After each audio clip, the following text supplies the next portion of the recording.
Videos में हमने जाना कि किस तरह संताजी और धनाजी ने अपने शौर्य और साहस के बलबूते पर औरंगजेब की मुगल सल्तनत में भयंकर तबाही मचा दी और अपने ही लोगों की गद्दारी के कारण संताजी घोरपड़े जैसा महान योद्धा मराठा साम्राज्य को खोना पड़ा। इस घटना के तुरंत 4 साल बाद मराठा साम्राज्य के छत्रपति यानी राजा राम महाराज की निरंतर भागदौड़ और लगातार मुगलों के साथ संघर्ष होने के कारण तबीयत खराब हुई और 3 मार्च ईस्वी सन 1700 को सेगढ़ पर उनका देहांत हो गया। राजा राम महाराज की मृत्यु के बाद मराठा साम्राज्य लगभग खत्म होने की कगार पर खड़ा था, क्योंकि अब पूरे हिंदुस्तान में केवल दो ही सल्तनतें जीवित थी, एक मराठा और दूसरी मुगल, जिस कारण औरंगजेब पूरे मराठा साम्राज्य को निगलने की फितरत में था। इसलिए औरंगजेब ने अपनी लाखों की सेना मराठों के खिलाफ उतारकर मराठा साम्राज्य पर एक के बाद एक जोरदार हमले शुरू कर दिए, जिस कारण मराठा साम्राज्य की सीमा कुछ प्रदेशों तक ही सीमित रह गई थी। ऐसे मुश्किल हालात में मराठा साम्राज्य की कमान संभाली राजा राम महाराज की पत्नी महारानी ताराबाई ने। तो दूसरी तरफ औरंगजेब सोचने लगा, शिवाजी महाराज अब रहे नहीं, संभाजी महाराज को हमने खत्म कर दिया, राजा राम महाराज का सिंहगढ़ पर देहांत हो गया।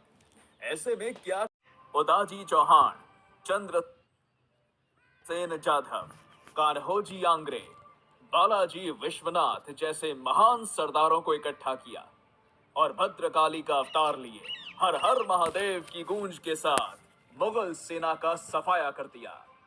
यहीं पर वो रुकी नहीं, उन्होंने मुगलों से सिंहगढ़, राजगढ़, पन्हाला, पावनगढ़, वसंतगढ़ जैसे एक से बढ़िया एक किले को जीतकर उन्हें फिर से मराठा साम्राज्य में शामिल कर लिया।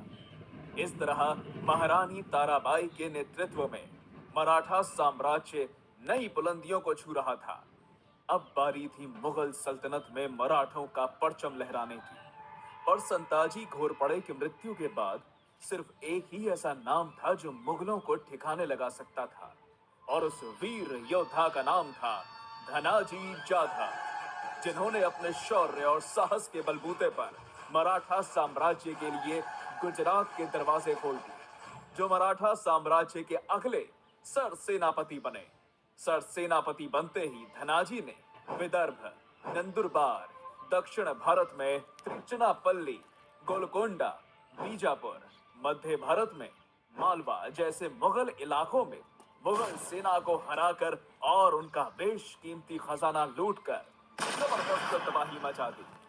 धनाजी की इन लगातार जीतों ने मराठों के हौसले कई ज्यादा बुलंद कर दिए, जिसके बाद धनाजी ने अपना अगला निशाना गुजरात को बनाया, क्योंकि उस समय का गुजरात प्रांत मुगल साम्राज्य का सबसे अमीर और समृद्ध राज्य माना जाता था।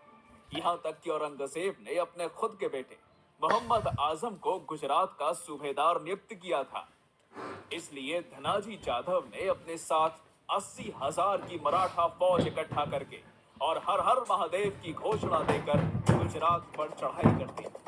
पर इस बात की भनक जब गुजरात के सूबेदार अब्दुल हमीद खान को लगी, तो उसने मराठों को रोकने के लिए नजर अली खान, मोहम्मद बेग खान, सफदर खान बाबी, अली मर्दान खान, मोहम्मद पुरदिल शिरानी जैसे नामचीन सरदारों को आदेश जारी किया।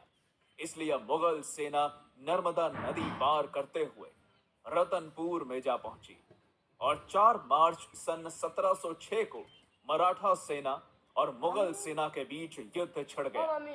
पर यह युद्ध शुरू ही हुआ था कि मराठों ने अपनी सेना को पीछे खींच लिया। मराठों को यूं पीछे हटता देखकर मुगल सेना चौंक गई कि ये हुआ क्या। लगता है मराठे कमजोर पड़ गए। इसलिए मुगलों ने कुछ देर तक मराठों का पीछा किया। हमने काफिरों को भगा दिया, हमारी जीत हुई, ऐसा सोचकर मुगल सेना ने अल्लाह अकबर के नारे देकर जीत का जश्न मनाया। पर असल में मराठों ने मुगल सेना को मूर्ख बनाया था, क्योंकि युद्ध तो सिर्फ बहाना था। मराठों को मुगल फौज का अंदाजा लगाना था क्योंकि गुजरात की मुगल सेना का मराठों से पहली बार युद्ध में सामना होने वाला था। इसलिए मराठों का छापामार युद्ध समझना उनकी औकात से बाहर था। अब मुगल सेना बड़ी खुश होकर अपने ठिकाने रतनपुर में जा पहुंची और खाने पीने की तैयारी में लग गई। पर कुछ देर हुई ही थी कि मराठा घुड़सवार फिर से आए और मुगल सेना पर हमला करके उनके ऊंट लेकर भाग गए। इससे मुगल सेना गुस्से से लाल हो गई और तंग होकर मराठों का पीछा करने लगी। अब मराठा आगे, मुगल पीछे। कुछ देर तक ये सिलसिला चलता रहा। एक तरीके से देखा जाए तो मराठे ना चैन से बैठते और ना ही मुगलों को बैठने देते। मराठे उन्हें पागलों की तरह दौड़ा रहे थे। मराठों का पीछा करते करते पूरी मुगल सेना पानी पानी हो चुकी थी। मुगलों ने अभी राहत की सांस भी नहीं ली थी कि तभी मराठा सरसेनापति धनाजी जाधव ने अपनी चाल चली और 80,000 की फौज के साथ मुगलों पर चढ़ाई कर दी। इतनी बड़ी मराठा सेना अपने ऊपर आता देखकर मुगलों की टांगे कपकपाने लग गई। मराठों के इस तूफान को रोकना अब असंभव था। गुजरात के रतनपुर के युद्ध मैदान में धनाजी जाधव ने अपनी तलवार से इतना भयंकर कत्लेआम मचाया कि नर्मदा का पानी कुछ समय तक रक्त से लाल हो गया। इस घमासान युद्ध में मराठों ने सफदार खान बाबी का लड़का मोहम्मद उस्मान समेत पूरी मुगल सेना को काटकर 72 हुरों के पास पहुंचा दिया। खुद सफदर खान बाबी जख्मी होकर मराठों से अपनी जान की भीख मांगने लगा। इसी से आप अंदाजा लगा सकते हो कितना बुरा हाल मुगलों का रतनपुर के युद्ध में हुआ था। सफदर खान बाबी को ठिकाने लगाने के बाद कुछ ही दूरी पर मोहम्मद पुरदिल शेरानी का ठिकाना था। मराठों ने उसे भी नहीं छोड़ा और हर हर महादेव की ललकारे देकर उसकी सेना को इतना जबरदस्त तोड़ा कि अपनी जान बचाने के लिए पुरदिल शेरानी नर्मदा नदी में कूद गया। पुरदिल शेरानी तो किसी तरह जान बचाकर भाग गया, पर नजर अली खान और बाकी मुगल सेना का बचना असंभव था, क्योंकि मराठे रुकने का नाम ही नहीं ले रहे थे। जो भी मुगल सैनिक मराठों के झपेटे में आते, मराठे उनकी गर्दन काटकर सीधा अल्लाह के पास पहुंचा देते। ये भयानक मौत का मंजर देखकर नजर अली खान का दिमाग ही रास्ते से फिर गया। उसने अपने ही खेमे जला डाले। आधी से ज्यादा मुगल सेना मराठों के खूनी तलवार से कट चुकी थी। भूख प्यास से त्रस्त मुगल सेना को पानी मिलना तक मुश्किल हो गया। इसलिए पानी पीने के लिए मुगल सेना अपना लाव लश्कर पीछे छोड़कर नर्मदा की तरफ भागने लगी। मराठों के पराक्रमी योद्धाओं ने भागती हुई मुगल सेना के पीछे अपने घोड़े दौड़ाए। आज शायद अल्लाह ने भी मुगलों का साथ छोड़ दिया था, क्योंकि मौत रूपी समुद्र ने अपना प्रकोप दिखाया। समुद्र के पानी अपना प्रकोप दिखाया। समुद्र के पानी का एक तेज बहाव नर्मदा में घुसने के कारण नर्मदा ने बाढ़ का रूप धारण कर लिया। मुगलों को भागने तक का मौका नहीं मिला और नर्मदा के इस भयंकर बाढ़ से हजारों मुगल सैनिकों को जल समाधि मिल गई और जो भी इस बाढ़ से बच गए उन्हें मराठों ने कैद करके ले लिए। खुद नजर अली खान ने सरसेनापति धनाजी जाधव के पैर पकड़ लिए। अब बारी थी अब्दुल हमीद खान की, जो पूरी गुजरात की मुगल सल्तनत को चलाता था।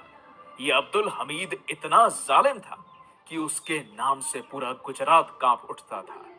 पर रतनपुर में हुई मुगलों की हार की खबर सुनकर उसे गहरी चोट लगी और उसने कसम खा ली मराठों का नामो निशान मिटाने की।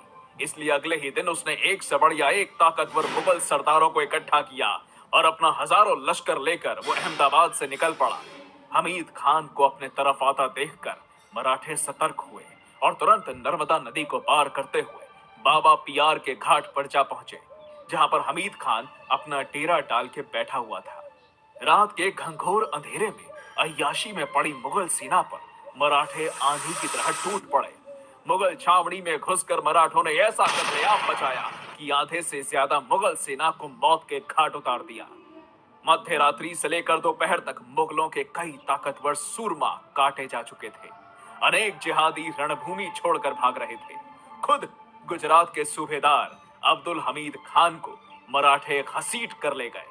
अब्दुल हमीद खान को पकड़ने के बाद पूरे गुजरात पर मराठों का वर्चस्व स्थापित हो गया था, जिसके बाद बड़ौदा, सूरत, भरूच, अहमदाबाद जैसे मुगल इलाकों से मराठों ने 2 दिन तक बेशकीमती खजाना जमा किया।